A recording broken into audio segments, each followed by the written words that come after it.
Hi partner. ஒரு partner retired ஆனாலும் சரி இல்லை எக்ஸ்பயர்ட் ஆனாலும் சரி, ரெண்டுக்கு என்ன டிஃபரன்ஸு? ரிட்டையர்மெண்ட்டு பெரும்பாலும் எண்ட் ஆஃப் த ஃபினான்ஷியல் இயரில் தான் நடக்கும்.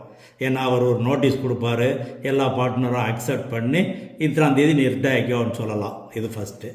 ஆனால் எக்ஸ்பயர்ட் ஆகுறது, டெத் ஆஃப் த பார்ட்னர் வந்து எனி டைம் நடக்கலாம். இது ரெண்டு தான் உள்ளது.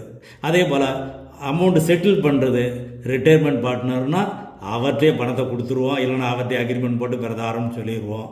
எக்ஸ்பயர்ட் ஆகிட்டார்னா அவருடைய எக்ஸிக்யூட்டாருக்கு தான் நம்ம பணம் கொடுக்க வேண்டியிருக்கோம். இது ரெண்டு. இதில் முக்கியமானது profit up to his death. பெரும்பாலும் அதில் தான். ஏன்னா அக்கௌண்டிங் இயர் ஒரு டேட்டில் முடிச்சு வச்சுருப்போம், அவர் எக்ஸ்பயர்ட் ஆனது ஒரு 2 மாதம் 4 மாதமாக கழித்து எக்ஸ்பயர்ட் ஆகிருப்பார். அப்போ அது வரைக்கும் உரிய ப்ராஃபிட்டை கண்டுபிடிச்சி அவருக்கு கொடுக்கணும்.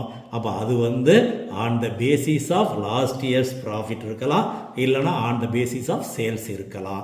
இதில் எப்படி வேணாலும் கண்டுபிடிக்கலாம். கோலன் பாயிண்ட் 6 டிஸ்கஸ் பண்ணியிருக்கோம். அதை விட முக்கியமானது இதை எப்படி என்ட்ரி பண்ணுறது.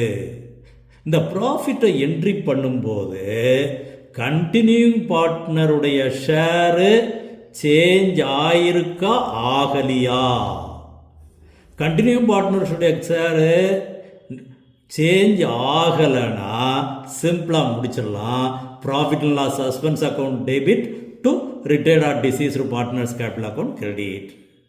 அதே இது கண்டினியூங் பார்ட்னர்ஸுடைய ஷேரு சேஞ்ச் ஆனால் குட்வில் அட்ஜஸ்ட் பண்ண மாதிரி continuing partners capital account debit, retire or deceased partners account credit.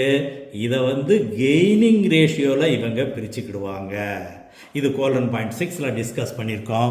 பார்த்துக்கோ. I like you partner.